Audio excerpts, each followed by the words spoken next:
대한민국의 강점이면서도 취약점으로 될 수 있는 두 가지가 대한민국 국민들이 워낙 열심히 일하고 화끈하고 다혈질이고 그게 아까 제가 말씀드렸던 국민성. 그렇게 잘 된다 화끈하고 금융시장 개방한다 OECD 들어간다 저환율이다 그래 샴페인 터뜨리자. 네, 안녕하세요. 머니인사이드 구독자 여러분. 고려대학교 경제학과에서 거시경제학과 화폐금융론을 가르치는 김진일이라고 합니다. 제가 여러분들의 생각하는 머니, 화폐의 가운데 혹은 화폐의 본질에 얼마나 접근할 수 있을지는 모르겠지만요. 제가 아는 나름대로의 지식, 특히 미국 화폐가 대한민국의 생활에 미친 영향을 조금이나마 말씀드리면서 머니 인사이드에 접근할 수 있도록 노력해 보겠습니다.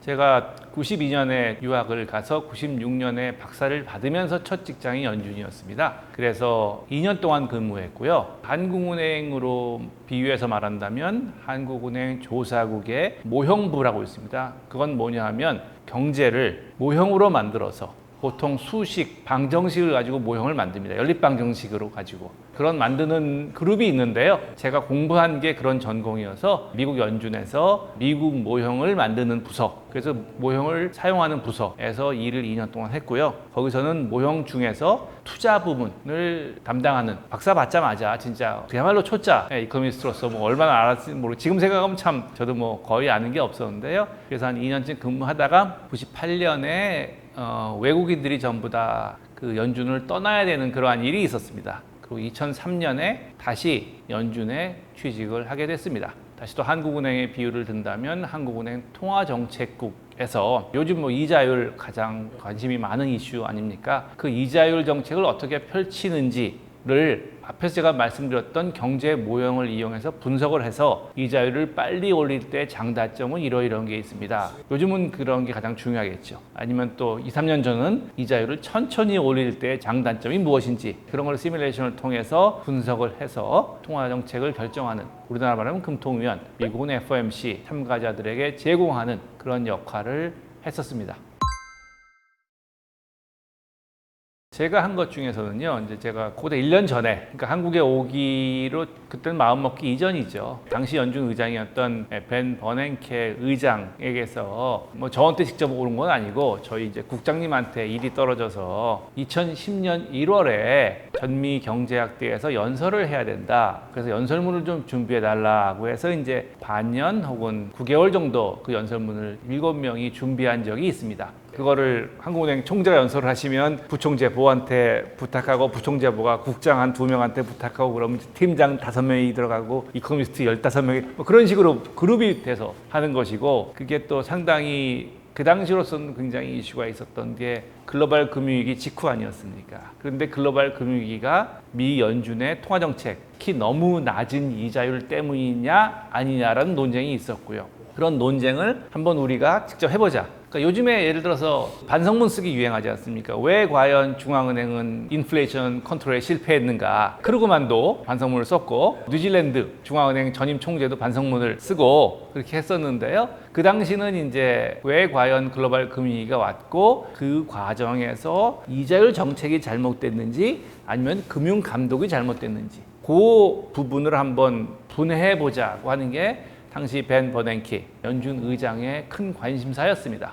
잘못한 건 맞아요. 왜냐하면 연준이 감독도 하거든요. 금융감독을. 전부 다는 아닌데 상당한 부분을 합니다. 그러니까 연준이 잘못한 건 맞는데 연준의 이자율 정책이 잘못된 부분과 금융감독이 잘못된 부분을 구분해보자라는 식의 어느 부분에서 잘못했는지 한번 우리가 이해해보자라고 해서 7명의 경제학자들이 모여서 논문을 쓰고 그 논문을 바탕으로 연설문을 쓰고요. 그래서 그 연설문 이후에 지금 크루그만 반성문도 읽어보시면 아시겠지만 모르겠습니다. 썸머스 교수가 그걸 보고 그걸 반성문이라고 해서 그래 또 반성 잘했다고 할지 아직도 반성을 안 하고 있구나라고 할지 그건 모르겠어요. 왜냐하면 크루그만이 거기 뭐라고 하냐면 썸머스가 맞긴 맞았다. 근데 썸머스가 제대로 해서 맞췄는지 그야말로 우연히 뒤로 가다가 쥐를 잡았는지는 아직 그걸 모른다고는 약간 그런 식의 하고 두고 있듯이 그 당시에 이제 연준에서도 그런 얘기를 하고 나서 스탠포드 대학의 존 테일러 교수 같은 분은 아직도 반성을 안 하고 있다라고 또 월스트리트저널에 일가를 해서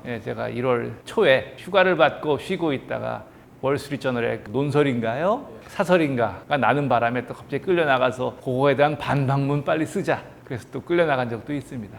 그게 이제 저로서는 시간도 가장 길었고요. 연준의 정책의 깊이, 특히 이제 외부와 관련된 거죠. 외부 언론에 노출된 그런 정책에 참여하면서 가장 많이 배우고 주목도 많이 받고, 그러고 나서 이제 월스트리트에서 소위 말하는 헤드헌터들의 전화도 받고 그랬습니다. 그 FOMC에 참여하는 사람이 19명이고요. 그중에 12명이 투표를 합니다. 그래서 12명을 위원이라고 부르고 19명을 참가자라고 부르는데요. 그 19명의 참가 중에서 7명은 연방준비제도 이사회 워싱턴 DC에서 근무를 하고요. 나머지 12명은 지역 연준이라고 해서요. 미국의 전국에 산재에 있는 12개의 지역 연준이 있습니다. 거기 프레젠트, 우리 총재라고 부르는데 그분이 오십니다. 그러면 어떤 경우는 직접 저희한테 궁금한 내용을 질문하시는 경우가 있어요. 그 19명이 전부 다 각자 관심사가 다르니까 금융시장의 움직임에 관심이 많은 사람이 있고, 아니면 중소기업에 관심이 많은 사람, 다 관심이 다릅니다. 그 중에 몇 분은 제가 하는 그런 연구 보고에 관심이 있는 분들은 직접 혹은 밑에 있는 연구 디렉터를 통해서 질문이 오는 경우도 있습니다. 그러면 이제 제가 하는 게 준칙금리라고 해서 흔히 테일러 룰로 많이 알려져 있는데요.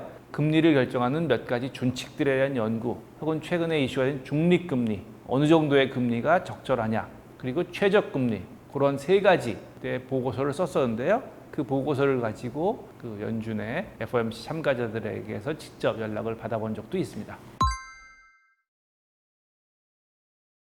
물론 이제 코로나 이전에 비하면 굉장히 많이 죽어 있는 거죠. 근데 제가 이제 비교를 1월 달하고 한번 비교하면 1월 달에도 한 제가 2, 3주 갔다 왔거든요. 상당히 많이 사람들이 다니고요. 지하철에서도 한 반 정도는 마스크를 안 쓰고 다닙니다. 출퇴근 시간에는 한 4분의 3 정도 쓴대요. 저는 이제 좀 약간 여유 있게 낮에 다녔으니까 그 시간에는 한 반 정도는 마스크를 안 쓰고 다니고요. 식당에서도 어떤 식이냐면 웬만한 길들 다 차가 못 가게 막아놓고요. 식당의 테이블을 밖에다가 놓습니다. 그래 놓으니까 이제 사람들이 밖에서 좀 편하게 마스크 벗고 좀 편하게 먹어요. 물론 안에서 드시는 분도 계시고 우리나라처럼. 근데 밖에서 드시는 분도 많고, 아마 한국보다 밖에 테이블을 내놓는 게 좀 자유스럽지 않나, 규정상. 네, 그런 생각이 들었습니다. 경제 자체에 직접적인 침체에 따른 위기감은 많이 줄었습니다. 작년, 재작년에 비해서요.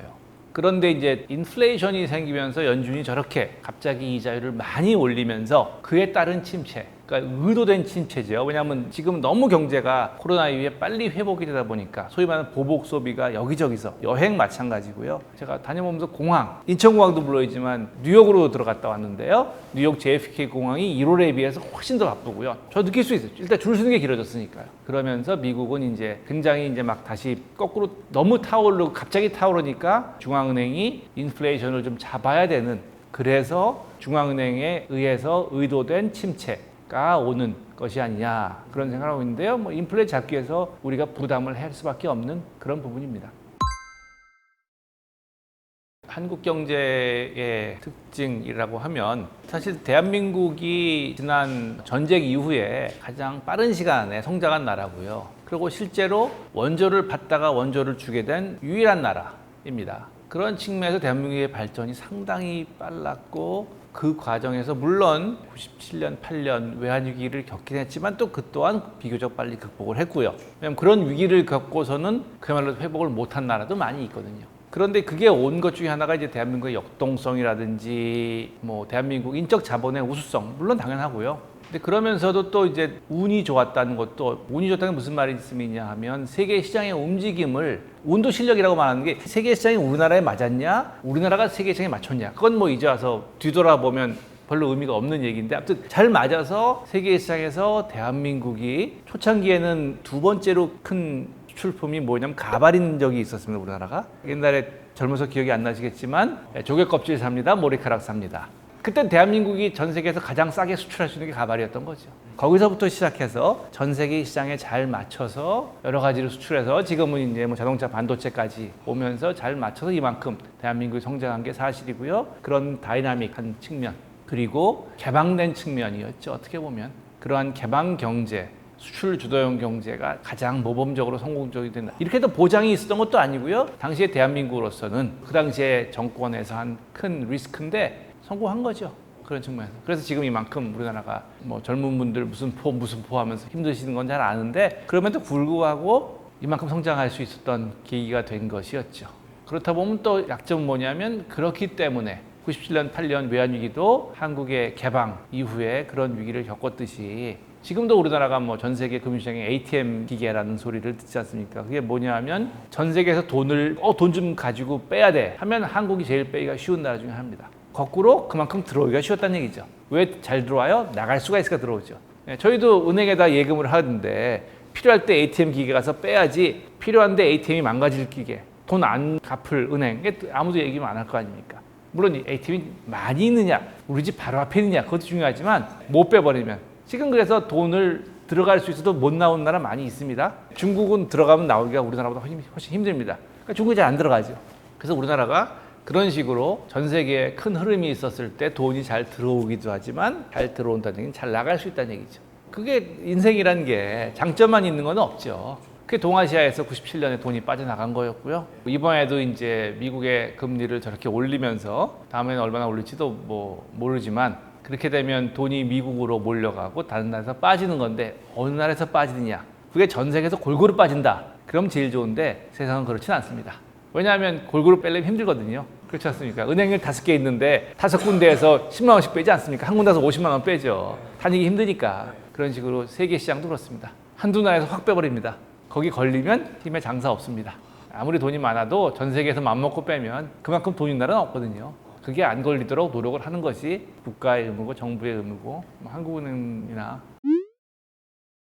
근데 아킬레스건 때문에 인간이 얼마나 잘 뛰고 그랬습니까? 그러니까 그렇기 때문에 그게 뚝 끊어지면 그러면 그다음부터 사람이 굉장히 불편하게 사는 거 아닙니까? 그렇지만 그렇다고 아킬레스건 안 쓰고 그냥 안 뛰어다니겠어요? 그럴 수는 없잖아요. 네, 마찬가지입니다.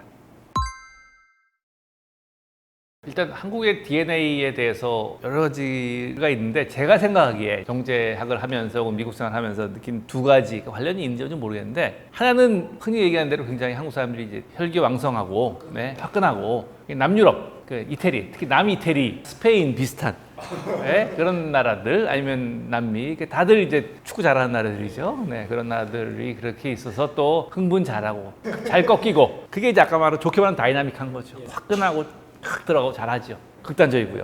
그게 장점일 수도 있고 단점일 수도 있고 그렇습니다. 그리고 또 하나의 특징은 그거랑 상관이 있는지 없는지 잘 모르겠는데 굉장히 평등주의가 강합니다. 유럽보다도 개인적으로는 강합니다. 사회 정책으로는 안 강한데요. 개인적으로는 굉장히 남한테 관심이 많아요. 그러니까 좋게 말하면 인류애인데 나쁘게 말하면 굉장히 이렇게 오지랖, 영어로 노지한 거죠. 그러다 보니까 우리나라에서도 사실 이렇게 국민정서법, 때법에 한번 걸리면 아무도 못 살아남지 않습니까? 그게 왜냐하면 아예 그 사람은 나랑 다른 사람이라고 생각하면 때법이라는 게 있을 수가 없어요. 왜 그래? 다른 사람인데. 재벌이니까 정치인이니까 대통령이니까 수상이니까 왕이니까 다르다라고 해버리면 때법이라는 게 있을 수가 없어요. 국민이 생각해봐야 뭐 대통령이 안 생각하는데 수상이 안 생각하는데 그럼 그걸 끝이죠. 그 두 가지가 막 맞물려 돌아가면서 근데 제가 궁금하고 사실 제가 개인적으로 투자를 많이 못하는 이유 중에 하나는 어느 때 다이나미즘, 어느 때 평등주의가 워크하는지 그걸 잘 모르겠어요. 근데 제가 개인적으로는 그렇습니다. 보는 입장마다 다른데 예를 들어서 굉장히 경영자에게 호의적인 그런 언론이나 그런 데서는 대한민국의 평등주의가 발목을 잡는다는 얘기 많이 나오지 않습니까? 그 말도 맞아요. 맞지만 또 그렇다고 그거를 그렇지 않게 잘 될 거냐 그런 자신은 제가 또 없어요. 그 두 가지가 절묘하게 섞어서 나오고 그게 잘 표현될 때는 대한민국 경제가 굉장히 잘 되고요. 그게 이상하게 또 발목을 잡을 때 그럴 때 또 대한민국 경제가 안 되고 96년, 97년에 제가 아까 96년에 취직을 했다고 말씀을 드렸잖아요. 그래서 96년에 워싱턴 DC에 취직을 해서 2년 동안 있었는데 그로부터 한 1년 반 정도 97년 외환위기가 올 때까지죠. 그 당시에 한국, 일본 환율이 되게 한국 사람에게 좋았습니다. 한국 수출업자가 아니라 한국 소비자들에게. 그래서 한국, 일본 소비자들이 미국에 오면 워싱턴 DC에 고급 백화점 아니면 백화점에 안 들어가고 따로 샵을 내는 데가 있지 않습니까? 청담동에 가면 쫙 거리가 있지 않습니까? 근데 워싱턴 DC에 빌딩, 이런 빌딩이 한 4개가 이렇게 네모로 서 있는데 거기 1층이 다 그거예요. 명품. 그러니까 그야말로 이름을 들어보면 물론 저는 보니까 이름을 안 들어본 명품도 또 많더라고요. 근데 이제 저희가 이름을 들어보고 그러니까 우리도 인천공항에 가면 볼 수 있는 명품들. 그중에 제일 좋은 것들. 그런 것들이 거의 열 몇 개가 모여있는 데가 있는데 거기에 버스로 한국, 일본 관광객들이 와서 사갔어요, 물건을. 그럼 너무 싸니까, 환율이 낮아서. 그 정도로 대한민국이 낮은 환율. 그러니까 경제가 잘 됐죠, 물론. 그럼에도 불구하고 너무 낮게 오래 갔죠. 그 이유가 뭐냐? 그 당시 정부의 뭐 OECD 가입 등등 책임론부터 시작해서 국민성부터 시작 여러 가지가 있는데 그게 아까 제가 말씀드렸던 국민성. 그게 잘 된다, 화끈하고 금융시장 개방한다, OECD 들어간다, 저환율이다, 그래 샴페인 터뜨리자고 하는 거를 우리나라가 하는데 이제 와서 보면 빨리한 측면이 있는 거죠. 물론 즐길 때 즐길 줄 알아야 되고 그런데 어느 정도가 적절한 거냐고는 사실 쉽지 않은 문제입니다. 근데 대한민국은 너무 화끈한 그런 측면이 있습니다. 장점이기도 하지만 단점도 되는 거죠. 대한민국의 강점이면서도 취약점으로 될 수 있는 두 가지가 하나는 뭐 다이나믹 코리아, 대한민국 국민들이 워낙 열심히 일하고 화끈하고 다혈질이고 그런 측면이 어떤 드라이브를 걸 때는 그 드라이브에 따라서 쫙 몰려나가는데 또 잘못 걸리면 그게 단점으로 작용할 때가 있습니다. 이제 와서 보면 97년 외환위기도 그런 거고요. 물론 다른 나라도 그렇습니다. 2008년 금융위기는 미국이 그런 거고요. 그리고 두 번째 특징은 대한민국 사람들이 가지고 있는 평등주의. 평등주의인지 박애주의인지는 모르겠는데요. 다른 사람들에 대한 관심입니다. 그 관심이 좋게 표현되면 대한민국 경제를 좋은 방향으로 끌어가는데 그게 또 어떨 때는 나쁘게 표현될 때도 있습니다. 그러면 그걸 대한민국 경제를 좀 나쁜 쪽으로 끌어당기는 그런 측면이 일어나는 경우도 있는 것 같습니다. 같이 잘 된다 들을 수 있지만 그걸 못 본다. 사촌이 땅 사면 배 아프다. 왜 사촌이라고 말하는 이유가 적당히 멀지만 적당히 가까운 사람이거든요. 그러니까 아주 먼 사람이 땅 사면 배 아프지 않죠. 예, 그리고 자기 뭐 형제가 나면 아들이 산다. 그럼 좋겠죠. 아빠가 산다. 사촌이니까 그런 얘기가 나오는 것 같습니다. 대한민국의 장단점에 대해서 조금 더 이해하고 또 솔직해질 필요가 있는 것 같습니다. 아까 말씀드렸던 우리나라의 뭐 예를 들어 평등사상이 어떻게 표현될지 그리고 자본주의 경제에서 여러 계층들이 어울려 살면서 자기들이 잘하는 거 그리고 잘 해줘야 되는 것이 무엇인지를 이해하는 방식으로 표현이 된다면 그러면 이제 서로 이해가 되면서 좋은 방향으로 나가는데요. 그게 갈등이 생길 수도 있습니다. 궁극적으로는 개인의 몫이지만 사회의 몫이기도 하고 그게 정치의 몫인 것 같습니다. 근데 일단 뭐 숫자로 보면 80년대 초반 이후로 가장 큰 인플레이션이었고요. 학생들한테 경제학을 지난 10년간 가르치면서 한국에 와서 물론 그 전에도 미국에서 가르쳤지만 미국에서도 마찬가지고요. 경제학에서 이제 인플레이션 얘기를 많이 하는데 실업과 인플레이션 2년 전까지만 해도 굉장히 가르치기가 힘들었어요. 왜냐하면 인플레이션을 한 번도 겪어보지 않은 세대예요. 오히려 너무 물가 상승률이 낮다, 1%밖에 안 된다, 어떻게 하면 2% 좀 올라왔으면 좋겠다. 그렇게 인생을 대부분 보낸 젊은 친구들한테 인플레 나쁘다 얘기하니까 전혀 감이 안 오는 거죠. 지금 너무 낮아서 2%가 좋은데 지금 1%밖에 안 된 세상에서 난리인데 왜 여기는 나쁘다 그럴까? 그러면 옛날에 니들이 태어나기 전에 80년대 그런 일이 있었어.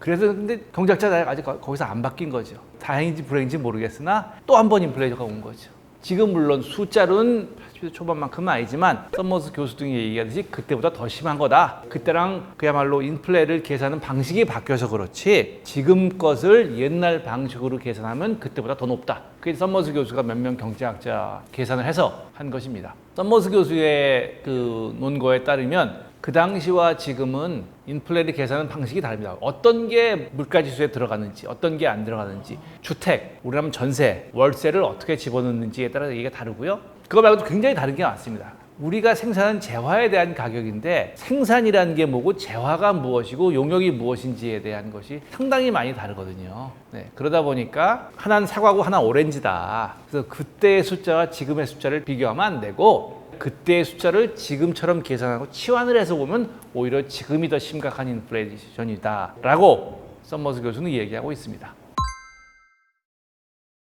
그 당시는 유가 파동, 오일 쇼크가 가장 컸죠. 74년 1차 오일 쇼크, 79년 2차 오일 쇼크. 그 당시에 있는 사진 혹은 그림으로서 가끔씩 나오는 게 미국에서 주유소에서 줄 서서 기다리는 거. 그러니까 그 당시에는 워낙 기름이 모자랐었고요. 제가 얼마 전에 어디 모 방송국 다큐멘터리를 하는데 베네수엘라, 세계에서 기름이 가장 많이 나는 나라에서 기름이 주유소에 없는. 그거는 나라에서 나도 이게 그 서플라이 체인이 깨진 거죠. 뭐 그것도 다른 이슈긴 한데 어쨌든 74년, 79년에 세계에서 가장 잘 사는 미국에서 줄 서서 기다리고 없어서 시동 꺼놓고 있고 우리처럼 뭘 생각하면 되냐면 마스크. 네. 지금은 아무데나 사시잖아요? 기억나시나요? 무슨 요일이세요? 저는 67년생이라서 화요일을 했습니다. 월화수목금 오브제 기억나시잖아요? 몇 달이지만. 그런 시대가 있어요. 마스크 가지고. 기름 가지고 그랬습니다. 그런 시대가 있어가지고 근데 그 당시에 뭐 핸드폰이 있나 뭐가 있나요? 줄 서서 마냥 기다리는 거죠. 그런 시대에 그렇게 기름이 귀해서 정치적인 이유죠. 오페크 형성되고 전쟁 나고 그러면서 굉장히 전 세계적으로 위기가 왔고요. 그런데 이제 물론 우리나라는 79년에 정치적인 또 하나의 격변과 섞이면서 더 큰 위기가 우리나라에서 왔고요. 전 세계적으로 가장 큰 인플레이션이 그 당시에 왔었습니다. 그러니까 기름이 모자르는. 지금도 모자르진 않잖아요. 기름값이 올라서 그렇지. 미국에서는 뭐 지금처럼 그렇게 뭐 잘 할 수 있는 방법도 없고요. 기름값을 또 무한히 올릴 수는 없고요. 그래서 그냥 국민들이 다 받아들이면서 고생하면서 했고 그것을 인플레를 잡기 위해서 폴 볼커가 임명이 됐는데 학살자라고 하는 게 이자율을 올리면서 인플레를 잡았고요. 미국은 물론이고 전 세계적으로 죽어서 학살자라는 별명을 얻게 됐죠. 지금하고는 또 비교가 안 되는 숫자 정도로 금리가 올라가고 그래서 그 당시에 뭐 연준의 인사들 살해 위협도 오고 그리고 연준을 욕한다고 농부들이 트랙터에 인분을 싣고 와서 뭐 던지기도 하고 냄새라도 맡아라 이 나쁜 엑스들아라고 이제 할 정도로 그러니까 요즘에 뭐 이자율 올리면서 우리나라 영끌 그다음에 뭐 주택 사신 분들 이자율 올라가면 힘들잖아요. 근데 그런 게 훨씬 더 큰 스케일로 전 세계적으로 있었던 것이 80년 폴 볼커 의장이 취임하면서 됐고요. 그래서 경제가 안 좋아지면서 카터 대통령이 재선에 실패한 것이 가장 큰 이유라고 들고 있고요. 폴 볼커가 부탁했을 때 나는 이자율을 올려서 인플레이션을 잡을 사람입니다. 후회 안 하시겠습니까? 그래서 아이 괜찮다고 하시라고 해서 했는데 그렇게까지 할 줄은 몰랐다. 그런 또 그러니까 임명권자가 임명할 때 자신의 생각보다 더 역사에 그런 일이 많잖아요. 그런 그 일이 있었고 그래서 이제 학살자라고 말하는 게 경제를 학살했는데 거꾸로 하면 인플레이션도 잡았습니다. 그렇기 때문에 연준 중앙은행이 인플레이션을 잡는다는 것을 전 세계에 가장 크게 잘 보여준 그런 측면에서 또 이제 양면이 있습니다. 더 큰 위기라는 것은 그 당시엔 경제의 위기가 있었는데 지금은 경제와는 비교적 독립된 방역의 위기, 코로나 위기 측면이 있잖아요. 그리고 요새도 뭐 BA 2.5 생기고 막 새로운 게 생기다 보니까 예상이 안 되는 거죠. 그 당시도 물론 전쟁이라는 변수가 있었는데 그래서 전쟁은 유가 충격은 인간이 하는 거잖아요. 근데 지금은 모르겠습니다. 크게 보면 이 코로나 바이러스도 인간이 만든 거라고 또 얘기하시는 분도 계시겠지만 그래도 전쟁이나 그런 거에 비하면 인간 외적인 문제라고 볼 수가 있는데 그런 측면에서 또 새로운 뭐가 나올지 모르는 거죠. 제가 이번에 워싱턴에 가서 많이 사람을 못 만나죠. 1월 달보다는 좀 몇 분을 사람을 뵙고 왔는데 그중에 한 분이 연락을 안 하시면 어떡하냐. 앞으로 또 어떻게 될지 모르는데 그 얘기를 하시는 거 보면 그야말로 지금이 제일 사람 만나기 좋을 때, 지금이 제일 유튜브 찍기 좋을 때일 수도 있습니다. 앞으로 점점 좋아질 가능성이 많지만 그러길 저도 바라지만 또다시 어떻게 올지 모르는 거죠. 그렇다는 의미에서 우리가 조절 불가능한 위기가 올 수 있다는 의미에서 그런 것 같습니다. 기본적으로는 코로나에서 회복해 나가는 뭐 1, 2년, 5, 6년 그렇지만 그 과정에서 오르락내리락은 있을 것이다 라고 생각하고 있습니다. 그 오르락내리락이 각 나라들의 혹은 각 개인들에게는 어떤 사업을 하느냐에 따라서 굉장히 큰 기회가 될 수 있지만 위기가 될 수도 있는 거죠. 그래서 미국 대학 중에서 코로나 전에 학교에서 너무 사정이 안 좋아서 온라인으로 그 MBA 프로그램을 한 학교가 있었어요. 그 학교는 2020년에 대박이 났죠. 아무도 못하고 온라인 준비도 갑자기 할 수 있는 게 아니잖아요. 학교에서 전체적으로 하려면요. 운도 실력인데 그런 바람을 잘 타느냐 못하느냐에 따라서 한 국가도 이걸 기회로 잘 될 수도 있고요. 예를 들어서 제약회사들 요즘 얼마나 많은 투자를 하고 있습니까? 굉장히 큰 투자죠. 그렇지만 그것이 제대로 됐을 때 할 수 있듯이 국가도 마찬가지고요. 제가 IBK 중소기업은행 분들하고 얘기를 하는데 한 3, 4년 전에 어떤 그 중소기업인이 그 마스크 생산을 한다고 공장을 사서 그걸 좀 돈을 빌려달라고 해서 할까 말까 해서 빌려줬다 그러더라고요. 지금 제일 잘 되는 사업체래. 그렇잖아요. 코로나 이전에 누가 마스크를 한다 그러겠어요. 그러니까 아마 그 사람은 우리나라 뭐 코로나를 알지는 못했을 테고요. 그걸 알았으면 더 대박을 쳤겠죠. 그건 아니고 뭐 미세먼지라든지 한 일본처럼 우리도 되지 않을까 뭐 그런 정도 생각이 아니었을까 싶은데 그러니까 코로나 위기가 오면서 사람들이 움직이지를 못했고 이동을 못하는 것에 얼마나 효과가 큰지, 얼마나 나쁜 영향을 미치는지도 인간이 깨달았습니다. 그 과정에서 중국이 얼마나 밸류체인에서 중요한 역할을 했는지 그동안, 그러니까 과거에도 물론 뭐 한 10년 전에 미국의 어린애들한테 누가 제일 잘 사는 나라냐 그러면 중국이라 그랬어요. 왜냐? 자기 장난감은 다 중국 거거든요. 그런 역할을 한 거였죠. 그런데 그 이동이 불가능해지면서 전 세계 경제가 막혔고, 거기에다가 우크라이나 전쟁의 발발과 장기화라는 카운터펀치가 맞으면서 전 세계가 지금 흔들리고 있고요. 그렇지만 회복해 나가면서 이제 인플레가 생기는 거죠. 워낙 떨어졌다가 회복을 하니까 인플레가 지금 상당히 많이 생기고 있습니다. 그러면서 지금은 단기적으로 위기는 그렇게 빠른 회복과 높은 인플레를 잡기 위한 중앙은행의 노력 안 할 수 없죠. 이 인플레가 고착화되면 그거는 앞으로 수십 년이 위험하니까 잡아야 되는 건 맞습니다. 그러다 보면 실업도 조금은 늘어날 테고, 그것이 이제 어느 부분에서 그런 영향을 미칠지, 그게 이제 전 세계적으로 가장 어려운 단계인 것 같습니다.